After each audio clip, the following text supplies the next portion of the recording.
Welcome to the official live stream of the Booker Prize 2023. We are coming to you live from our gorgeous venue, Old Billingsgate, in the heart of London, where our guests are arriving to find out who has won this year's coveted prize. We've got loads in store for you and plenty of tricks up our sleeves, so we'll be hearing from our shortlisted authors, chatting with some incredibly special guests, and of course, finding out who has won this year's prize. I, for one, cannot wait to find out who is taking home this year's trophy. Hello, my name is Jack Edwards and welcome to the official Booker Prize 2023 live stream. I am buzzing because I am secretly, or not so secretly, a Booker Prize super fan. We have got some incredible books on this lineup, and someone who knows a thing or two about giving an incredible performance is my next guest, Adjoa. Welcome. You were one of our judges this year. Yes. We're rocking some very fancy prints. We are doing the print. We are doing the print. Here on the red carpet. Yes. And I wanted to ask you, what was your experience like being a judge on the panel? It's an intense experience. It's an enormous privilege. You don't get to read over 160 books in your regular year. So there was something really wonderful about having the opportunity to read such a broad range of stories from such different voices. So that was fantastic. So that's the reading. And then being together with the other judges and talking about the work, how we felt about different books, about the content, the zeitgeist, all sorts of things. It's been, when do you get to sit around and talk about such a variety of books? So it's the dream book club, right? Yeah, it's the dream book club. Exactly. And what was your criteria for picking the books that made it onto the shortlist and, of course, our eventual winner? What was the criteria there?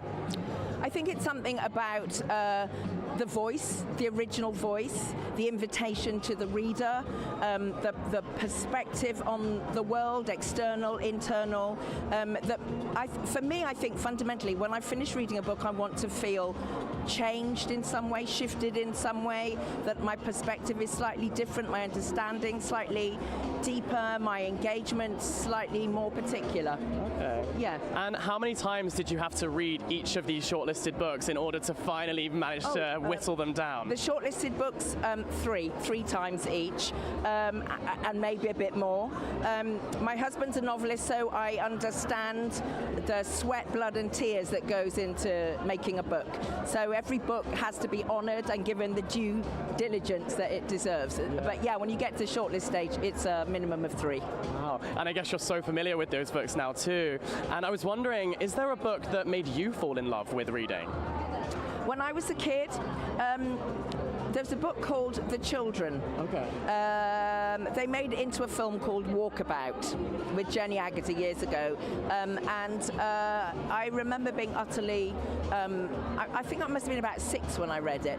I remember being utterly lost in the story of this English girl who gets lost in the Australian desert with her sibling and the Aboriginal boy whom they meet. Yeah, I love that book. It sounds great. I think I need to read that. I always say I think reading The Gruffalo changed the trajectory of my life. Yeah. But right now we want to talk about the books on the shortlist and how does a book end up here at the Booker Prize. Watch this little graphic to find out more. This year's Booker Prize is... Yep, that's me. I bet you're wondering how I got here. Out of the thousands of fiction titles published in the UK each year, how'd they narrow it down to little old me? Well, we'll have to go all the way back to the start. Whoa, not that far. Just 1969 will do. Over the past 50 years, the Booker Prize has become one of the most prestigious cultural awards, shining a light on quality fiction around the world. It used to just be open to Commonwealth writers, but now is open to English-language long-form fiction of all types from across the planet. Moon authors will still have to wait. Get your own prize, Moon Men.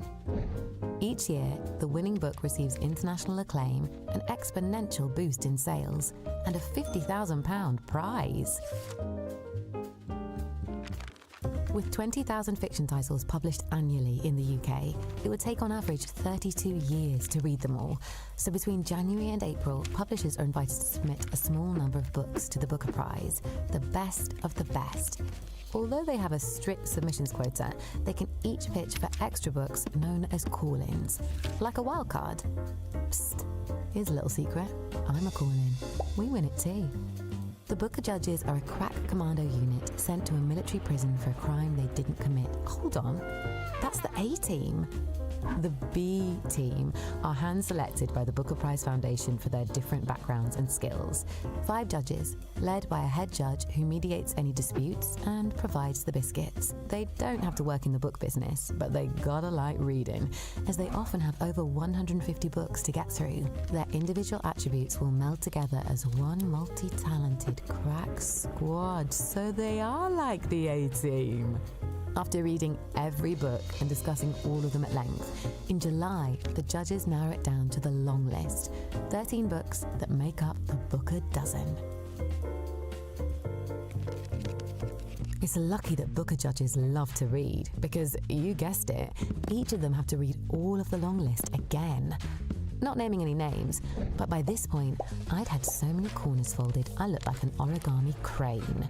Whilst those nerds are missing all the best parties, us long-listed books are living the high life.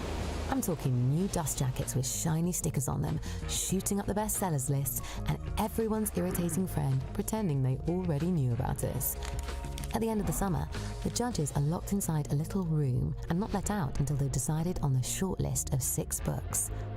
There's no strict criteria for what makes it to the shortlist. It's all down to the judges.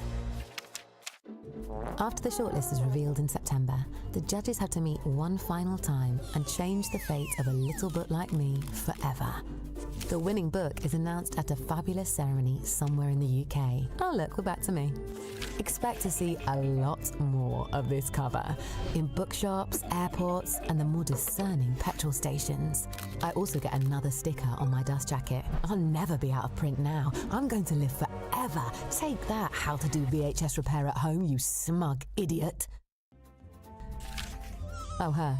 My author, don't worry about her. Can you believe I was her first book? She's not exactly one for the limelight. She's just off to write her next one. No pressure! Visit thebookerprizes.com for more exclusive content around our books, authors, and prizes. So let's take a look at our 6 finalists. And you're actually joining me in my lovely little studio with YouTuber, poet, and someone I'm lucky to call my bestie. The answer my deck, it's Dakota Warren. Welcome to my studio. How are you feeling tonight? I am so excited to be here. I can't wait to see the entire process of what happens. Yeah, and look, I'm plotting that we might be able to steal this this little Booker Prize that we've got in the middle of us. So. I did bring a bag and I didn't check it, so I think I can take it. Okay, I won't tell if you don't. So let's have a look at the people who are actually in contention to win this prize tonight. So firstly, we have If I Survive You. This is by Jonathan Escoffery, and this is a heartfelt and tender account grappling with the concept of belonging. Then we have Study for Obedience from Sarah Bernstein, and this is an unsettling allegory on otherness, the consequences of female rebellion, and so much more. Next up, we have The Bee Sting by Paul Murray. This is an Irish family saga about the butterfly effect of seemingly small moments. To follow on from that, we have Paul Lynch's Prophet Song, and this is a work of breathtaking originality, offering a vision of societal collapse and a mother's fight to hold her family together. Next, we have Western Lane. This is by Chetna Marco. This is an exploration of the subtleties of grief explored through the sport of squash. And last but not least, we have Paul Harding's This Other Eden, and this is a profound story of an island refuge and a community of outcasts living on borrowed time. We did it. No one is more impressed than you and I. We are not good with hand-eye coordination, so that was an achievement. It's like we review books for a living, honestly. Yeah, I'm quite proud. Now, I actually got to catch up with the shortlisted authors earlier today on the red carpet, so let's take a look at how they were feeling this evening. So when you're a writer, there are a lot of opportunities to doubt yourself. So a book nomination, well, I mean, I'm waking up every morning and remembering a book nomination, and it's like this happy Groundhog Day. Bliss You know, it's fantastic. You know, I mean, I think my wife is at home in New York saying, stop encouraging him. But like, it's wonderful. It's so gratifying and humbling. Well, there's been a lot of train delays. We had to get a red-eye flight from Dublin to go meet Queen Camilla at Clarence House, and we were late. We were in a taxi. Paul Murray was checking his maps on Google the whole time. We got there. We were dragged in. We met her on time. We went to Hay-on-Wye. We did an event at South Bank. It's been a lot of fun. It's been an absolute whirlwind. I've enjoyed being in London, meeting the Queen, and meeting my cohort. It's a really special group, I think, and I couldn't be more excited for tonight. I've got to say, it's been the craziest week of my life by like a country mile. It's been wonderful. I feel like I've wandered into a parallel dimension, but it's a pretty interesting dimension to be in. I was feeling quite nervous about having my photograph taken just there, but now that that's over, I feel fine, I think. I mean, all of the books on the shortlist are so wonderful. I'm just really happy to see them all celebrated, you know. Very lively. You know, normally I spend my time looking out at the window at a rainy garden. That's the writer's life. So the Booker changes things considerably. Well, it's just been, you know, madness. We've been like barnstorming like all of England and Wales, it seems like. But you know, it's good work if you can get it, right? I feel like it's been overwhelming for so long that I've kind of transcended it. There's no room left for being overwhelmed at this point, so I'm just hoping to enjoy it as best I can. And one way or the other, you know, it's coming to the end of the road, and it's been a wonderful ride, and I'm looking forward to seeing how it turns out. 6 incredible authors there, and we are so excited to have them all joining us here at Old Billingsgate in London. And we thought the best way to give you a little taster of what each of these books is like was to have a reading from the books themselves. And who better to deliver that than some incredible actors? So first up, I'm so thrilled to introduce Belle Powley reading from Study for Obedience.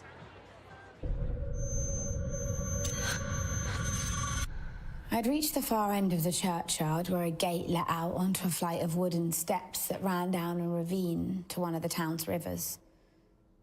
As I placed my hand on the gate, I noticed movement down by the river. I stilled my hand and watched. A group of townspeople, some of whom I now recognized as the shopkeeper, the server, the young mother, the garage owner, and a few others, strangers still to me, were gathered at the river's edge. Each of these people held something in their arms. They held, and I could hardly believe it myself, the grass talismans I had woven with so much care and attention. A man I did not recognize, the preacher, perhaps? Or priest? What word did they use here? Spoke a few indistinct words. The rest responded as a group. Someone handed him a spade, and he began to dig into the soil upon which they all stood. He dug for a long time, deeply, a hole whose edges met at right angles, just so. By the time he had finished, it was getting dark, and I felt the stiffness in my body, in my hand that rested still on the gate. Hours must have passed. The others helped the preacher out of the ground. He wiped his brow, straightened himself, and uttered a single, unintelligible word. The rest turned as one and flung the grass dolls into the pit. They took it in turns to throw shovelfuls of the silty soil on top of the dolls, one by one, until the hole was filled once more, until it had become a small mound. The group stood in silence, in the twilight, with their heads bowed. It was a perplexing ritual, so laden with potential meaning it was difficult to discern whether it might constitute a blessing or a curse. Now, how beautiful is that? And we'll be finding out if Study for Obedience has won the Booker Prize later on. But someone who knows a thing or two about that is my next guest. Shaan, how are you doing? I'm good, I'm good. Good to be back? Yeah, I've had an extra month, so it's been 13 months my reign as the Booker, and yeah, it's good to be back. Yeah, so you won last year with The 7 Moons of Marley Almeida. Now, tell me, what was it like to win the prize? Well, I came in with zero expectations, which I think is the way you need to come into these things. Came in happy with the Booker shortlist, hoping to have some dinner and applaud someone else, and then my name gets called out, and yeah, it's exhilaration and terror. That's pretty much the next week, the next 48 hours certainly. Yeah, mics are stuffed in your face, and you have to like respond and be engaged. So it's strange, but yeah, it was what a surreal moment it was, and it hasn't stopped. What has the last year of your life been like, you know, since that moment? Well, lots more mics, lots more talking. I've been on planes and in hotel rooms, traveling around. But the book has traveled, and this is a gift, and it's overwhelming. And yeah, I think I'm just about done with the travel. I'm looking forward to kind of creeping back into anonymity and writing again. But yeah, it's been a tremendous year. Okay, well, lucky us. That means a new book is on the horizon. So one place the book has taken you to is Clarence House a couple of days ago, where you met the Queen. So can you tell us a little bit about that? Well, it wasn't my first meeting. I had the privilege of meeting her last year. Oh, you go way back. Yeah, one whole year. Old friends. Yeah, we chatted about Sri Lanka and her last visit there, and yeah, it was wonderful to meet the other shortlistees, and yeah, so many legends in that room: Sabine Oakrey, Penelope Lively, Sarah Waters. So yeah, it was a great event, and yeah, I'm quite excited about today. And you know better than anyone what our authors are feeling like right now, sitting down there. So, you know, when you're sitting in your seat, having your dinner, waiting to hear who's won, how are you feeling? What's going through your head? Well, I think the best advice given to me was by the great Sri Lankan writer Ramesh Gunasekara. He said, and he's been shortlisted a few times, he said, just don't drink too much. One glass of wine, that's enough, because if you lose, you might make a fool of yourself. If you win, you're going to make an even bigger fool of yourself. So I kind of kept it temperate, and I think, yeah, go in there enjoying yourself, and yeah, if it happens, it's going to be terrifying. You know, incidentally, don't drink too much is the same advice that I got this evening, so I'm glad that we're all being fed the same bit of wisdom. Sensible advice. Exactly. Now, look, I'm going to test you here and ask you if you have a winner tonight. Have you read the books? Is there one that you're rooting for as your so the person who's taken the throne? Well, reading time has been scarce on this last year, and so I've used yeah, your YouTube channel as a cheat sheet, and I've been following it. I've been following all the books. I think The Smart Money's probably on one of the polls. So okay. I'm not a betting person, unlike Mali Almeida, but yeah, one of the polls perhaps. That's where your money is. Okay, well, the next reading that we have for you is from Alfred Enoch, and this is from If I Survive You. At the formal events you attend in the Midwest, you still manage to be surprised that the only black people present are there to serve. Somehow you're still surprised when black staffers stop you to say, "You look just like a guy who works here." Black bartenders refuse your order until you acknowledge this statement. They rush to wait on your friends and colleagues, but for you, they stand idly by, smiling crookedly as though you've told a joke, or as if they've remembered something amusing and you've said nothing to them at all. Their heads wag especially slowly if you're accompanied by a date. "You look like a guy who works here," they say. And if you repeat yourself, if you ask, "Could we have 2 whiskey gingers, please?" they'll bare their teeth, look deep into your eyes, and say in the slowest possible cadence, "You look just like a guy who works here." And you'll nod. You'll nod or go thirsty. "That was really weird," your date might say on the walk back to your table. She might go so far as to explain microaggressions to you. You'll take your seats, move on from this indignity until the waitress comes around, quietly and briskly placing plates before the other guests at your white linen clothed table.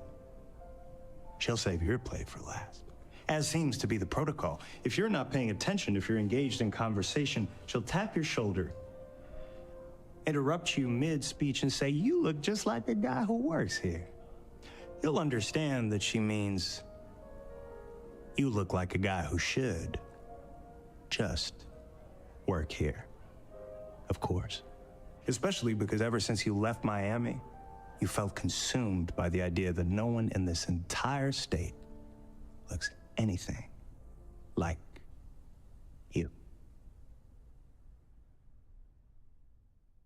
And I think Alfred captures the tone of that book perfectly. And I will be having a little fanboy moment very, very shortly because Alfred will be joining me on my lovely orange sofa. But first, do you fancy another one? I had to have my Davina McCall moment. Come on, we're live. This is Catria Bal reading from Prophet Song. She steps into the office after lunch, nursing an oblique thought. Something is hidden yet asking, the searching mind alighting upon other things. Ben's change of clothes she forgot to pack for crash, the passport renewal forms she was supposed to post.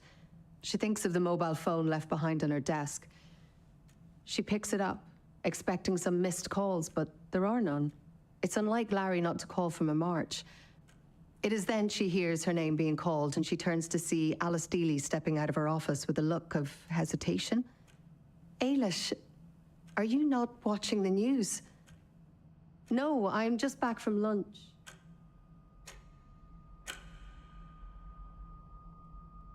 What she sees on the news is the piercing image of sudden horses charging through a street, become some dim and smoking inferno. She sees police with batons. They are beating the marchers into groveling shapes. They are beating them into the corners of the street, tear gas skulking within some slow time occurrence, while without, the marchers flee in repeat clips. She must go to him. Feeling him now, feeling some obscure sense of guilt. She sweeps her security pass and her belongings into her bag, steps through the office sleeved in one half of her coat, the stairwell reverberant with the smack of her shoes. And then she's standing on the street with her phone to her ear. Larry's phone does not answer. And when she rings it again, his phone is turned off. It is then she looks up. And it seems as though the day has come to be under some foreign sky. Feeling some sense of disintegration, the rain falling slow on her face.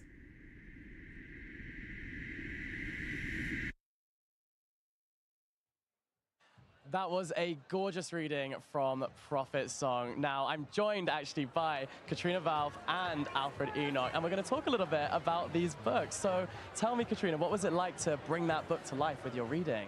Oh, God. I mean, the book is so incredible. I was actually familiar with Paul's work. A book he had done a couple of years ago, Grace, was something that I'd absolutely loved. So when they asked me to do this, I was like, oh, you know, it was such an honor. But the book is it has so much tension and it has so much, I mean, it just feels like such a, to me anyway, it felt like such a panic attack the whole way through. So it was kind of trying to find that in a reading. But it was great. You know, we had so much fun doing it in a strange way. But it's, you know, I think Paul's writing and everything about this book just led, you know, it sort of lends itself to be a very dramatic piece. And yeah, it was an honor, really. I think describing that book as a panic attack is the perfect two-word description of Prophet Song. I think that was brilliant. What about you, Alfred? We heard from you earlier reading from If I Survive You. Yes, I got asked to do it, and I hadn't come across the book before. And so the first thing I did was rush out and buy Your homework. And it is fantastic. I mean, honestly, I got to meet Jonathan just now, and I was just sort of gushing and being a bit of a fanboy and probably getting too much into his personal space. But I mean, it's witty, it's inventive, and it sort of does something extraordinary in that I think it makes an experience of as a member of the African diaspora. I felt very seen by it as someone who's mixed race and not necessarily always easily placed by other people in terms of, oh, what's your heritage, and are you from here or are you from there? It deals with these issues with great sensitivity and also great humor and great insight. So to be able to dramatize that and contribute in some way was wonderful. It was a gift. And you delivered it in such a powerful way too. I think all of us in the studio were kind of getting a little bit close to tears, but we held it together. Now, I'd love to ask you guys a little bit about your taste in books in general. We thought about giving you like a Shakespeare pop quiz, but I decided against it. I thought I'd go Shame. easy on you tonight. You know, we've had a few drinks, we've done the red carpet. You didn't want me to feel bad by losing. Come on, yeah, right? So instead, I'd like to ask you, what books made you fall in love with reading? I'm going in with the hard hitters. Oh God, ever since I remember, my mum brought us to the library, and you know that was our weekly thing that we did. We went in, you'd pick like 4 or 5 books. I can't remember specifics, like I read so much, but yeah, I mean, I grew up in a very small village, and it was just having this window into so many places in the world and different viewpoints and all of that. It was just, yeah, from a very young age. Yeah, that's a good question. I'm trying to think. I'm sort of trying to think back to the beginning of my reading and the things that first kind of really grabbed me. You know, one of the things I absolutely loved, the Swallows and Amazons series as a kid. His Dark Materials, the Philip Pullman trilogy, the Harry Potter books. I was in the Harry Potter films as a kid, but I'd sort of come to the books before that and loved them. Those are kind of the first, maybe not the first books, but the ones that kind of stand out from my childhood. Yeah. And what about your habits when it comes to reading and picking up a book? You know, are you a Kindle reader? Do you like a physical book? Do you love audio books? You know, what's your favorite medium for reading? Personally, I can't. No Kindle. Yeah, no Kindle. I want the book itself. Someone told me there's a word in Japanese, I don't know what it is, for people who like buying books, but not necessarily reading books. I just read very slowly, so I like reading books too, but I end up going into bookshops and sort of fantasize about the books I want to buy and read. Yeah, I can't do Kindle. I feel like if I read on Kindle, I don't retain the information, and there's something about seeing the cover and feeling it, and it just resonates in a different way. Yeah. But I'm sort of like, I love to go into bookshops. I buy a lot of books, and then they sit and look at me, and it takes like a certain time for me to like get in. But I'm very much either bed or sofa, and I need snacks and quiet. And absolutely. And I think we're going to make you all head to the bookshop in a second, because this next reading is from it's from Patterson Joseph, and this is This Other Eden. Thank you so much, you guys. You're very welcome. Thank you. The committee examined the honeys. And it was all Esther could do to stop herself from screaming as she watched a doctor measure Charlotte's and Tabitha's heads with the calipers. Something about those grown men pushing and pawing at them, at all of them, but especially the girls. The doctor manipulated her head this way and that while she sat in her rocking chair glaring at Matthew Diamond. The doctor ran a tape measure front to back and side to side and pressed a metal ruler on the middle of her forehead. Called out numbers, too, and muttered, and mm-hmm. He took her chin in his hand, and she startled and groaned out loud. Be still, he said. This is just like a normal checkup. Neither Esther nor any of the other islanders had ever had a checkup or been within 10 miles of a hospital. The doctor thumbed Esther's gums up and down in order to see her teeth and jawline. Matthew Diamond said, "Doctor, really, is all this?" "Yes, it's all necessary," the doctor said, feeling along Esther's jawline. His fingers were soft and smelled of turpentine. The other doctor adjusted a micrometer around one of Aha's nostrils. Livestock, Matthew Diamond thought, no lower than that. He wanted to say, this woman can recite Hamlet, you know.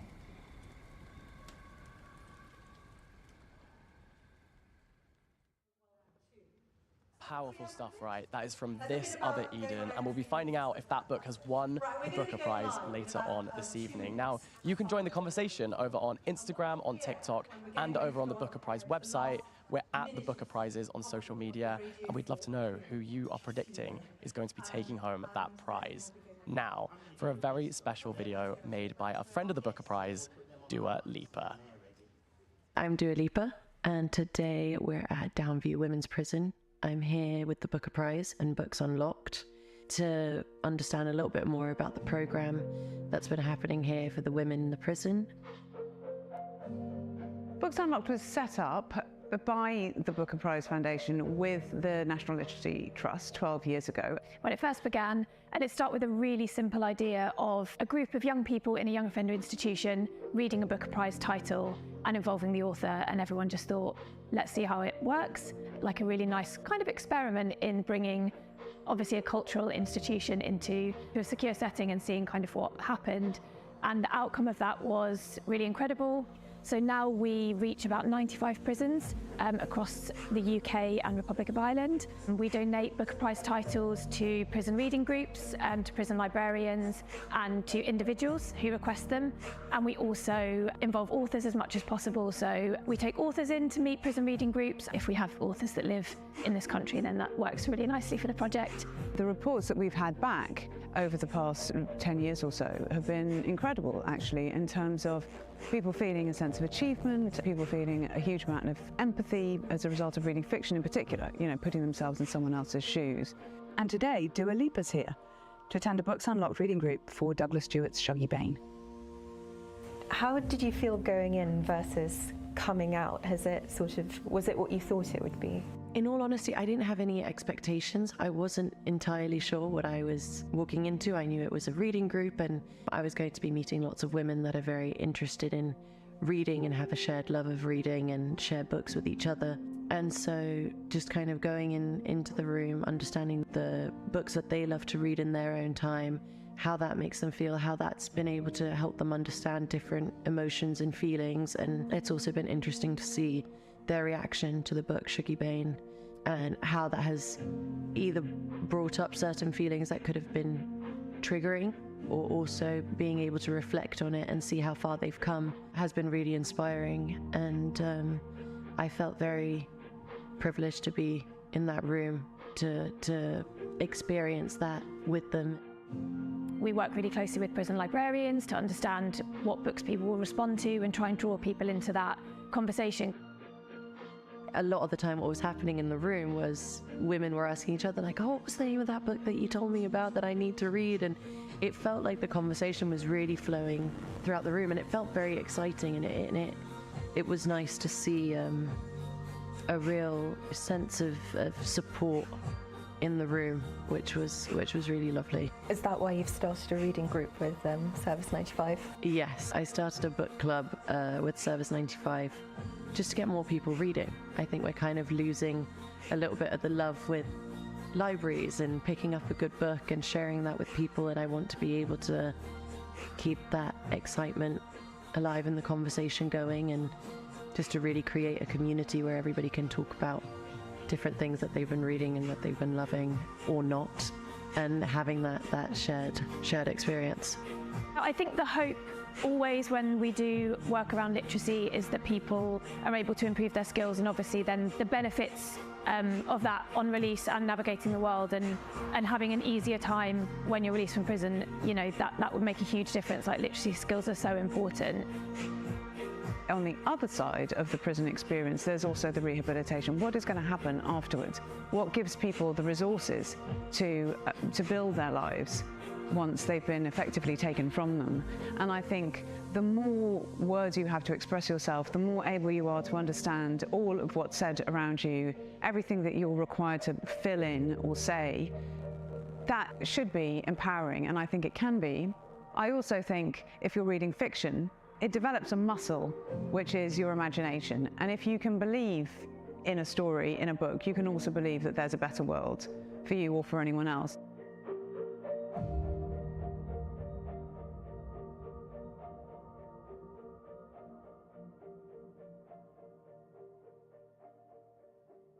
The inimitable Dua Lipa. And now I'm joined by another friend of the Booker Prize. It's only Katie Hessel. Welcome to my lovely orange sofa. Thank you so much, Jack. It's wonderful to be here. And thank God you're not wearing orange. I know, blending in. Now, I would love to ask you about your work with the Booker Prize, and specifically what you did at the National Portrait Gallery, which was so cool. It was so cool. The Booker Prize very kindly asked me for the shortlist event, to pick out my favourite portraits of women authors in their collection. And obviously it was very difficult because I have so many favourites, but we whittled it down to about 5, and it was the dream project, because I think what we did was we looked at visual representations of these authors, and when we know them so well, people like Jeanette Winterson or Iris Murdoch, it's so interesting to see how artists interpret them. Yeah, and a personal favourite of mine was Virginia Woolf, who I love. I spent a lot of time that evening just kind of loitering by Virginia. Tell me about that piece. Yeah, so that's actually by her sister, Vanessa Bell, and it's a really kind of intimate portrait. It's kind of typical of Vanessa Bell's style, which is kind of scratchy textures, and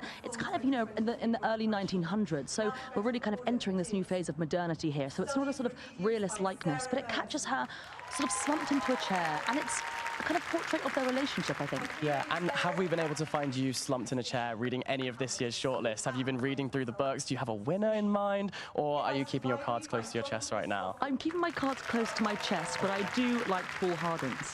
Oh, okay. So we'll see. Okay, we'll see. We'll keep an eye out. We'll see who wins tonight. And we're actually going to hear a little extract from The Bee Sting right now, a book that's had a lot of buzz, if you'll pardon the pun. This is Susan Lynch reading an extract from The Bee Sting. There was a bee, Elaine repeated. I don't understand, Cass said. Elaine, keeping her face very stiff, explained that as Imelda's father was driving his daughter to the church, a bee had flown in the window of the car and got trapped in her veil. She started freaking out, Elaine said, but her dad thought she just didn't want to marry Dickie. When at last he realised what was happening, he pulled over and tried to get the veil off her, but it got caught in the seatbelt and he couldn't get it free. So he jumps out of the car and he runs round to the passenger side, Elaine said. But just as he finally untangles it, he hears this scream. It stung her, Cass said. Right on the eye, Elaine said, with a certain amount of relish. Imelda's father tried to find a pharmacy on the way to the church, but the best he could do was a little pub where he'd bought her a twister to hold against the swelling till they arrived. It didn't help. And Imelda had kept the veil over her face as she walked down the aisle, as she stood at the altar, as they exchanged their vows, even when Dickie went to kiss the bride. She didn't take it off right through the reception, Elaine said. And she wouldn't tell anybody what happened. Everybody just thought she'd lost the plot. Jesus, Cass said. Yeah, Elaine said. So that was why no pictures, Cass said. The sting was that bad. My dad said it looked like she had a pig bladder stuck to her face, Elaine told her. God, Cass said reflectively.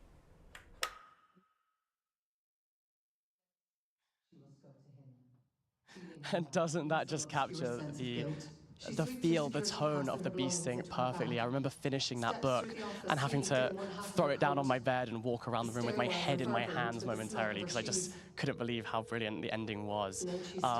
I also read Study for Obedience with a dictionary in hand, trying to keep up with the pace of it. It was just such an incredible experience to go through this year's shortlist. So I'm actually now going to give you a little Uno reverse card, and I'm going to answer some questions instead of having a guest. So we've got some questions from the comment section. This is from Vicky and Mex. It says, Jack, what is your favourite Booker Prize winner of all time? I think I'm going to say The Promise by Damon Galgut. That just completely changed my perspective of how you could approach a novel and all the different characters that you could see, their point of view. I just thought it was incredible. It blew my mind. And The God of Small Things by Arundhati Roy. I thought that was great. What is your favourite thing about the Booker? I think it's that we have such an interesting, challenging, thought-provoking mix of books from all around the world. And for me, global international storytelling is so fascinating. It really opens my mind to more types of stories. And so I always follow the Booker Prize really closely, but also the International Booker too, which is all translated books into English. So big fan of that. Next question is from Helen. Helen says, Jack, what are you wearing? I'm hoping it's like a, what are you wearing? That's wonderful. It's from Valentino, baby. Not a, what are you wearing? It's all about the tone that we choose to read these questions in, you know. The next question is, what made you fall in love with reading? I think for me, it was initially the ability to escape into other worlds. So I loved fantasy, I loved disappearing into worlds that I didn't live in. But then in my adult life, it was more about reading books that were rooted in this world and in the reality that I inhabitate as well, you know? Inhabit is the word I'm looking for. And so I think that being able to escape sometimes, but also to think about the realities of my present day is really interesting, and I love a little mix of both of those things. We've also got some shout-outs for Amanda, who's watching from Washington, D.C., Annie, who's in Kingston, Jamaica. I'm sure you're rooting for If I Survive You. We've got Richie in Dublin. We've got Susan in Edinburgh. We have got Helen in Brisbane, we've got Bren in North Carolina, we've got Minu in India, we have the Fellowship of Books in New Jersey, Dorothea in Berlin, Bisaya in the Philippines, which is just so incredible. Thank you so much for joining us. And we're waiting on our keynote speech to begin in a moment. We're just having a few more readings that are happening. But thank you so much to everyone for tuning in so far. It's been such a brilliant show. Let's see, I'm looking for some more questions here. We have a couple that said, do you have any favorites from last year? One of my favorites from last year's shortlist was Small Things Like These by Claire Keegan. I thought that was such a wonderful, tender, kind of poignant book that was small in volume. It was short, but so mighty. You know, it packs such a punch. And that really just had me in the palm of its hand. So that one definitely was such a highlight. I mean, I loved The Seven Moons of Mali Almeida. That one, I've really loved Sri Lankan literature, and it's been something I've been diving into a lot over the years. So I found that very fascinating. And also so interesting to see a queer Sri Lankan book win the prize too. We have such an interesting, eclectic mix of former winners, and so exciting to have him here in the venue as well. Right now, they are anxiously waiting to find out who has won, and we're going to be finding out very soon. I've got a couple of guests coming to join me in a moment, and we're going to start to guess and who we think might have taken home this year's prize. So you'll finally get to hear my prediction too. And we're going to be hearing from Nazanin Nigari Ratcliffe, who is going to talk about how reading kept her mind active during her period of incarceration. So we're going to cut now to the main stage, which is happening right behind me, and we'll tune in to that incredible and moving keynote speech. I cannot wait to listen in. So join me in welcoming Nazanin Nigari Ratcliffe. Nazanin Nigari Ratcliffe.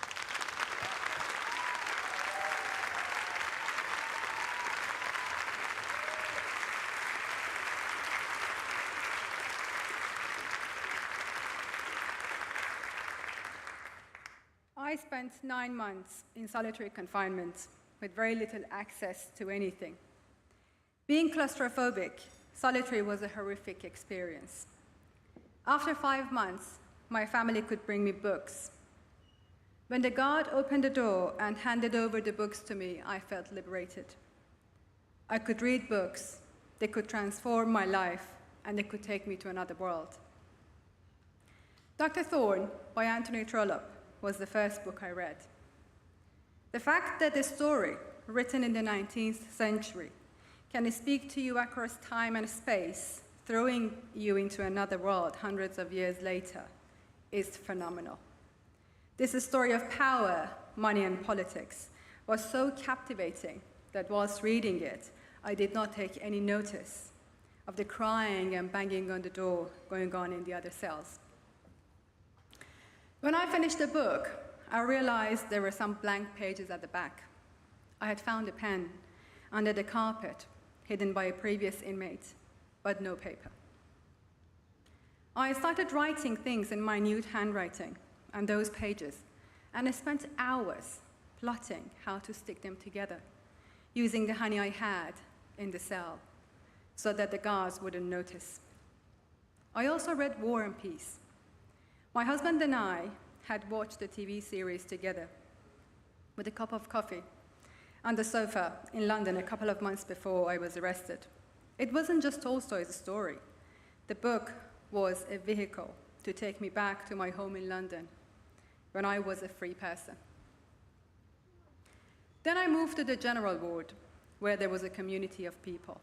It turned out we had a secret library in the ward, with the majority of the books hidden in inmates' beds. Through this hidden gem, we circulated the books between those we trusted. We were not willing to let prison control us over what we read at a time that they controlled everything else. One day, a cellmate received a book through the post.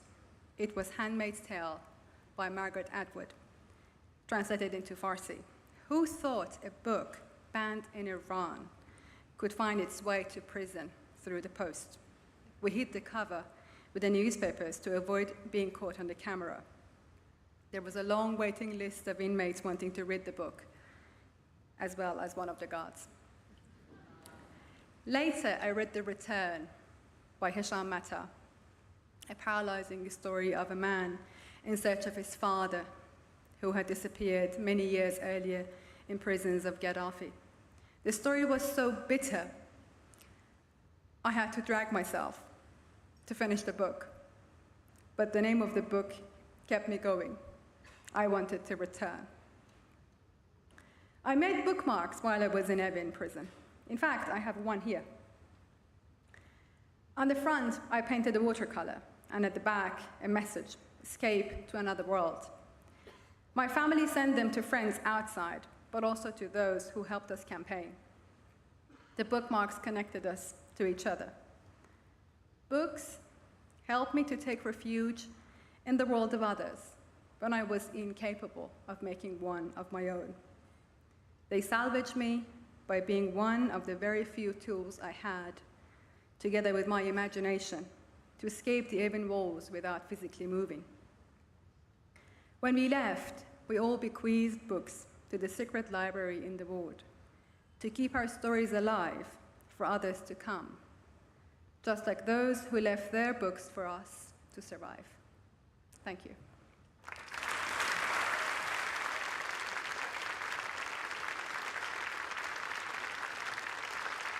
Wow.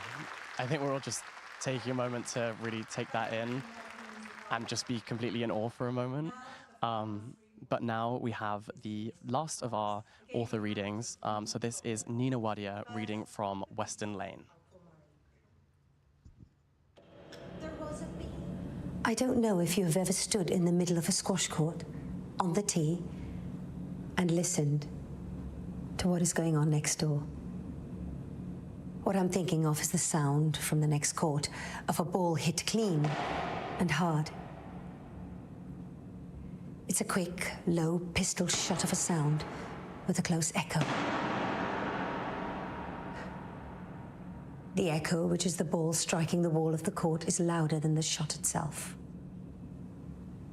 This is what I hear when I remember the year after our mother died, and our father had us practicing at Western Lane 2, 3, 4 hours a day.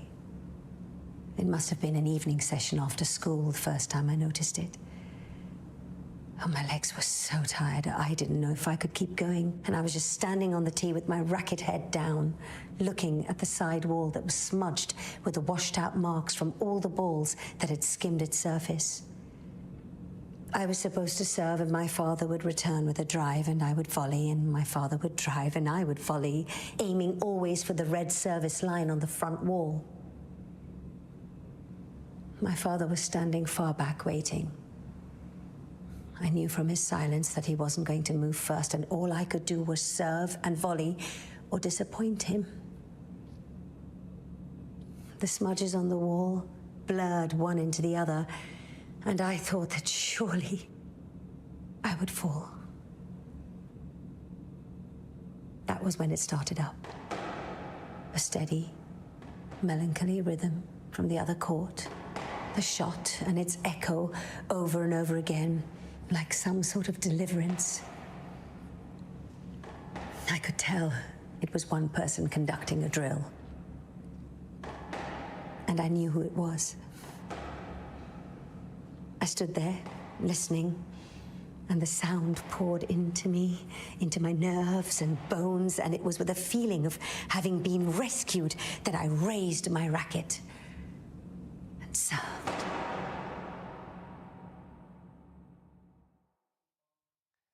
And that is our final author reading. I've been really enjoying these. I think they're also, if you at home haven't read these books yet, it's the great kind of spark notes, kind of summary of each of the books too, to get a little taste for each one. I'm now joined by two Booker Prize superfans. This is like our little Booker Prize superfan club right now. So firstly, we have Eric Carl Anderson, whose YouTube channel I absolutely love and take so many book recommendations from. And then Joe Hamya, podcast host and very, very talented author. How are you guys doing? How's your night going? Great. It's been so wonderful and exciting to meet some of the authors and lots of publishers. So it's a wonderful celebration. Yeah, I think the Booker Prize ceremony is always the night of the book world to be at, so it's been so much fun. This is our Oscars, right? that's how I'm going to brand it anyway. This is my Oscars. Okay, guys, the all-important question, who is your winner? Who is your money on? I think at this point, we're about to hear who the winner is. I think at this point, we can put one name down each and say who we're rooting for. I think Paul is a safe bet, right? We do have 3 Pauls, so there is a 1 in 2 chance that a Paul will win. 50%. Well, my money is on Chetna Maru, and literally my money is on because I placed a monetary bet on it winning, so I'll be in the money if she actually wins, but I'm calling it the little book that could because it's at the bottom of the bookies list, but what do bookies know? And I think it's so incredible in its scope. I don't call it the little book that could because it's small in its artistic ambition, but it's just so brilliant in its style and to take you into this very humble story about a girl's coming-of-age story who wants to win a regional squash tournament, and yet it spoke to me like so profoundly. It's really stuck with me. Yeah. Okay, that's good to know that your money's on that too. There could be an after-party tonight at Western Lane, perhaps. Joe, what about you? Who's your money on? Well, my personal favourite is the Sarah Bernstein Study for Obedience, just because it's a book that upsets reader morality so thoroughly, and I think few pieces of literature can actually do that these days. I think I've read it about 4 or 5 times now, and every time it's yielded itself to me a little bit more, and it's a kind of reward that you don't get in a lot of literature these days. But if I was putting money on a book, it still would be one of the Pauls. And so deeply textured too. I feel like the second time I read it, I got so much more from it. Yeah. For me, I'm going to say it, I think my winner is The Bee Sting. I loved The Bee Sting so much, that family saga, playing with different perspectives, the layering, the texturing over the course of the novel. I loved the way that we first meet the kids, and then the parents sort of seem like caricatures, but then we get to see the parents' perspectives, and we see their humanity, we see their backstories, we see their history, and I loved that over time, how it built up to a kind of crescendo, this huge climax. But for me, I'd also be really happy if the Prophet Song won. That's my feeling. But I'm hearing that we are about to get a winner. And so as Booker superfans, we are all going to be turning to the stage and finding out, and we'll react afterwards. But it is time to find out who has won the Booker Prize. Let's join Essie's speech right here. Reading for this year's Booker Prize transported not only me, but all of the judges back into that realm of the possible. As a jury, you're looking for something that startles, that shakes you from complacency, something that you know in your bones is exquisite. With its enormous impact on writers and readers, the Booker Prize insists that books are lives, that the different worlds that they open us to are crucial for our sense of wholeness in our own. We sought a winning novel that would transport us. We sought a winning novel that might speak to the immediate moment while also possessing the possibility of outlasting it. In these troubled times, we sought a novel with a guiding vision, a book to remind us that we are more than ourselves, to remind us of all that is worth saving. And now, I am delighted to announce that the winner of the Booker Prize 2023 is Prophet Song by Paul Lynch. So the winner is Paul Lynch for Prophet Song. Standing up, giving a hug to people sitting either side of him, clearly emotionally moved.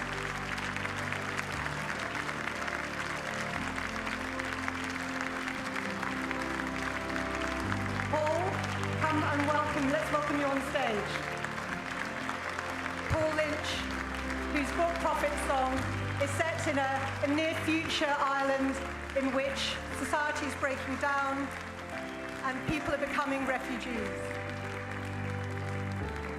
Just receiving the trophy from last year's winner, Shaan, and a hug. And a hug from Essie, the chair of judges.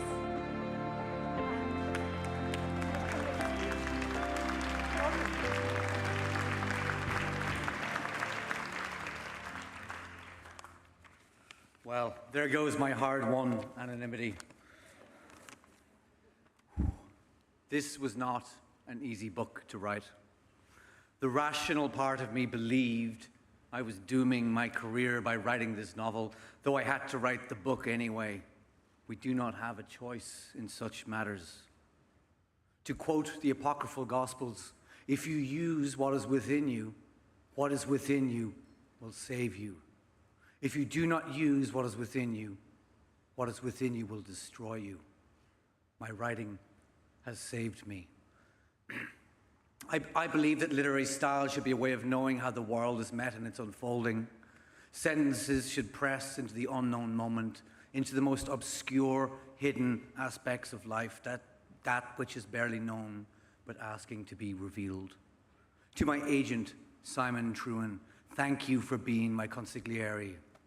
To my publisher, Juliet Maybe, and All at One World, 3 times, Juliet, you've done this. Extraordinary. Thank you for having faith in my writing. I want to thank the Booker jury for the extraordinary effort of reading so many books in such short time.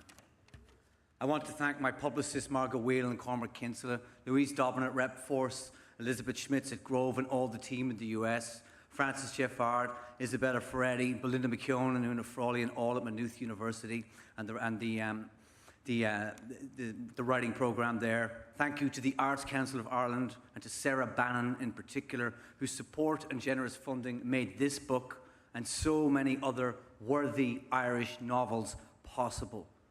Thank you, Amelie and Elliot, my beautiful children, and all the children of this world who need our protection, yet have lived and continue to live through the terrors depicted in this book. Thank you for opening our eyes to innocence so that we may know the world again as though for the first time. Camus used to tell himself quietly to live to the point of tears. Well, let me tell you, winning the Booker Prize does just that. Thank you so very much. It is with immense pleasure that I bring the Booker home to Ireland. Paul, don't go anywhere. Stay here. It begins. Congratulations, Paul. You've said that you were worried about how the novel competes with the short attention span of the news cycle. Well, here you are making the news. How does it feel? Yes, I am a bit speechless. I know I've just read a speech, but there's an aspect of slow processing going on that, there's reality and then there's my brain trying to catch up on this, so I'll get there in a minute. Okay. Well, I'll ask you another question. The Prophet's Song is about a country breaking down and a family becoming refugees. What made you set it in Ireland? I think that it's important that novelists should be free to be counterfactual, whether they're writing something that may be a parallel of the present, it may be a story that projects into the future, but always it's asking questions about what's timeless and what we need to pay attention to. And I think that writers have a duty to push past the spectacle that we've been bombarded with for years, to sort of break through the noise, the tyranny of the now that surrounds us, to create space again for the whisper in the ear that the novelist can do uniquely. Can I ask what you hope readers of Prophet's Song will take away from it? Sorry, I actually couldn't hear that. What do you hope readers of Prophet's Song will take away from it? Oh my gosh, I don't know. I mean, I think that when you read a book, I remember when I was 15 or 16 reading The Mayor of Casterbridge, and I remember the feeling that I had when I read that book. I sat down and I cried.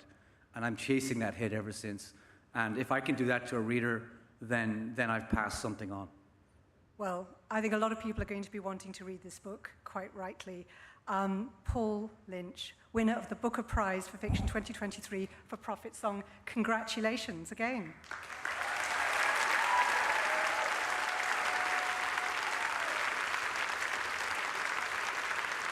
And our revels now are ended. I think Paul Lynch's may just be beginning. Congratulations again to Paul Lynch, the winner of the prize. Thank you all for sharing a wonderful night with us at this live celebration of literature from Old Billingsgate in London. Join us at 7:15 tomorrow in our regular slot for Front Row. Good night.